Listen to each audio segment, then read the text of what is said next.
तुलसी की जो महिमा है साहब, कच्चित तुलसी कल्याणी। ध्यान से सुनना जरा। गोपियों ने तुलसी को कल्याण करती कहा। हे कल्याण करने वाली तुलसी, गले में हीरे जवाहरात पन्ना पुखराज मोती माणिक्य की मालाएं, सोने की मोटी मोटी जंजीरें पड़ी हों, भवसागर से बेड़ा पार होगा कि नहीं होगा इसकी कोई गारंटी नहीं है। लेकिन साहब गोपियां कह रही हैं कि गले में अगर तुलसी की एक कंठी भी सदगुरुदेव के हाथ की पड़ी है तो यमराज के दूत आपके आसपास नहीं फटकने वाले। इतनी महिमा है तुलसी। और इतना ही नहीं है, मैं कहां तक तुलसी की महिमा गाऊं। स्कंद पुराण पद्म पुराण में तो वर्णन आता है कि जिसके गले में तुलसी नहीं है उनकी क्या स्थिति है, और जिनके गले में तुलसी हैं उनकी क्या महिमा। यत्कंठे तुलसी नास्ति ते नराः मूढ़मानसाः सुनो वृष्टा समं चान्नम् जलम च मदिरा समम्। जिनके गले में तुलसी नहीं है वो जो अन्न खाते हैं वो कुत्ते की वृष्टा के समान, स्वान वृष्टा के समान। अच्छा, जिनके गले में तुलसी है उनकी क्या विशेषता है? नहीं है तब तो जो अन्न खाते हैं वो स्वान वृष्टा के समान है, और जो जल पीते हैं वो मदिरा के समान है। अच्छा, जिनके गले में है उनकी क्या विशेषता है? तो उनके लिए पद्म पुराण कह रहा है कि स्नान काले तु यस्यांगे दृश्यते तुलसी शोभा सर्वतीर्थे सुस्नातम भवति तेन न संशया। जिनके गले में तुलसी है वो कहीं जाएं चाहे न जाएं, वो अगर स्नान भी कर लें अपने घर पर तो सर्व तीर्थेषु स्नातम, सारे तीर्थों के स्नान का फल उनको वहीं मिल जाता है जहां वो स्नान करते हैं। इसमें कोई संदेह नहीं।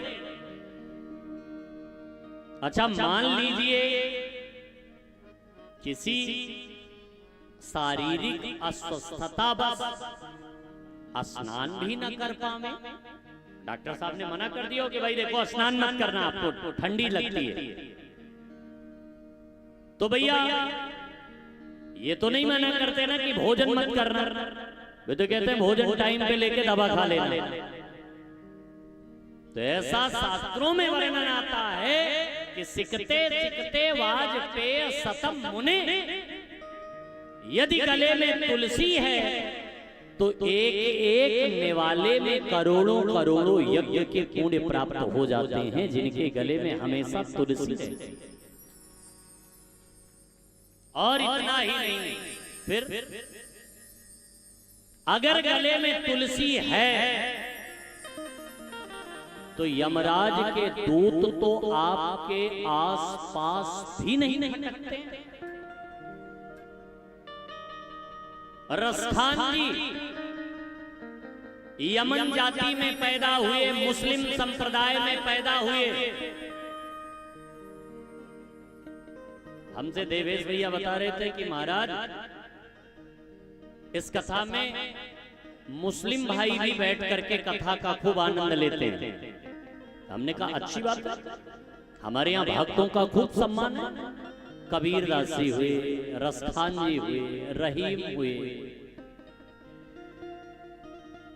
रसखान जी यमन जाति में जन्मे, मुस्लिम संप्रदाय में पैदा हुए, तुलसी के बहुत बड़े उपासक थे। उनके गले में 10-20 किलो तुलसी उनके पूरे शरीर में पड़ी रहती थी। एक बार रसखान जी वृंदावन पधारे और उन्होंने कहा, जब ब्रज के संतों ने देखा उनको तो देखते ही उन्होंने कहा कि अरे बाबा, इतनी तुलसी आप पहने रहते हैं। अरे हम लोग तो एक तुलसी जुगल कंठी या फिर एकाध तुलसी की माला इतना ही पहनते हैं। तब रसखान जी ने कहा कि भैया, आप तो ऐसे श्रेष्ठ कुल में जन्मे जिनमें भगवान का भजन करने से शुरू से लग गए, लेकिन हम तो ऐसे नीच कुल में पैदा हुए कि हमको पाप और पुण्य समझने में इतना वर्ष लग गया। तो हमारा आपका उद्धार तो एक कंठी जुगल कंठी से हो जाएगा। हमारा उद्धार यदि इतनी भी तुलसी की लकड़ी से हो जाए तो हम धन्य हो जाएंगे। क्यों? क्योंकि ये तुलसी की लकड़ी साधारण लकड़ी नहीं है, ब्रह्म की लकड़ी है।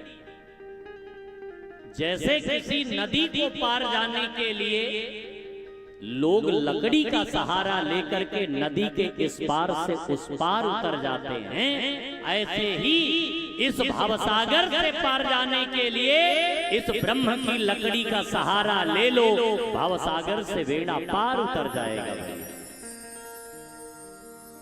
क्योंकि ये साधारण लकड़ी नहीं है, ये ब्रह्म की लकड़ी है। लोगों ने कहा अरे ये सब माला, कंठी, तुलसी, चंदन ये सब फालतू है।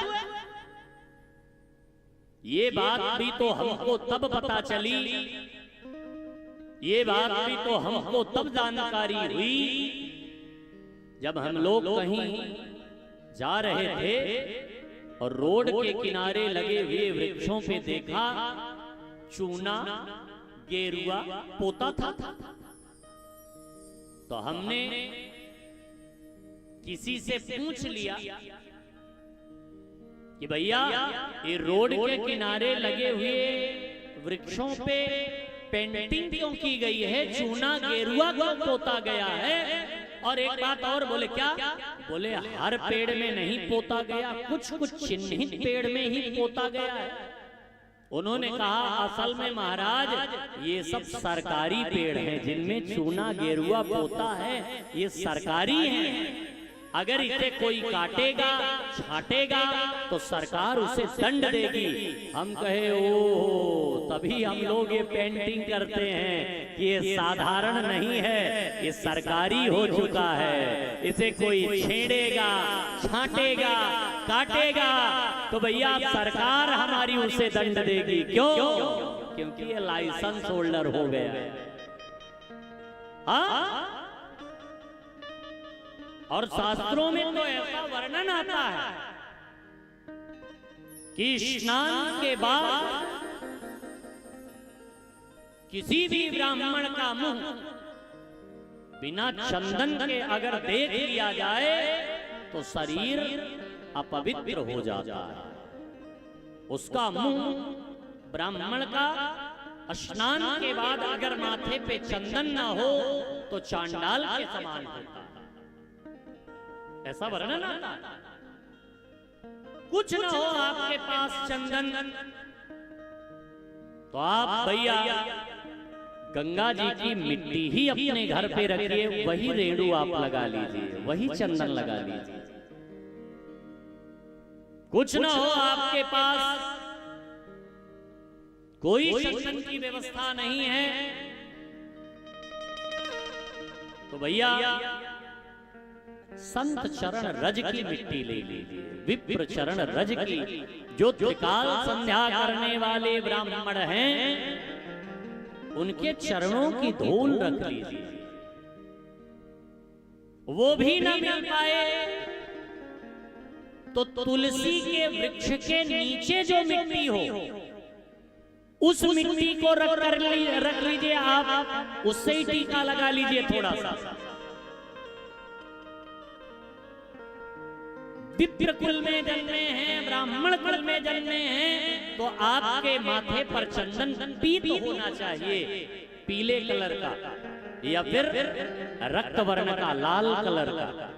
लेकिन अगर क्षत्रिय कुल में जन्मे हैं तो आपके माथे पर चंदन श्वेत वर्ण का होना चाहिए, सफेद रंग का होना चाहिए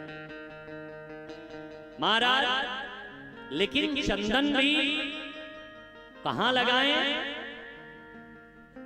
चंदन लगाने के भी स्थान है, माथे पर, ग्रीवा पर, हृदय पर, बाजुओं पर, हाथ पर, नाभि पर, कंठ पर, ऐसे स्थान है चंदन के। हम देखते हैं कुछ लोग चंदन अपने कान में लगाए रहते हैं, कान में चंदन द्विजेतर लगाते हैं, जिन्हें यज्ञोपवीत पहनने का अधिकार नहीं, वो लगाते हैं कान में चंदन, उनके लिए छूट है, वो लगा सकते हैं। लेकिन जो द्विज हैं वो तो भैया कान में चंदन न लगावे। क्यों? क्योंकि कान में चंदन लगाने से अपना पुण्य क्षीण हो जाता है, नष्ट हो जाता है। तो भैया जैसे माला के लिए लोग कहते हैं अरे माला वाला ये सब तो दिखावटी है, नाटक है, मनचंगा तो कठौती में गंगा। हमने कहा नहीं नहीं भैया, जैसे गांव का कोई कुत्ता किसी के द्वार पर जाए तो लोग डंडा लेकर के उसे मारने लगते हैं, लेकिन अगर किसी का पालतू हो और उसके नाम का पट्टा उसके गले में बंधा हो, लोग मारते हैं। तब नहीं मारेंगे, क्यों? क्योंकि तब कहते हैं अरे भैया ये उनका पालतू है, फालतू नहीं है। भैया ऐसे भगवान के नाम की तुलसी, भगवान को स्पर्श करा करके अगर तुलसी आप अपने गले में धारण कर लें तब आप पालतू नहीं हैं, तब तो भगवान के पालतू हो गए प्यारे। फिर तो जिम्मेदारी सब भगवान। गले में तुलसी,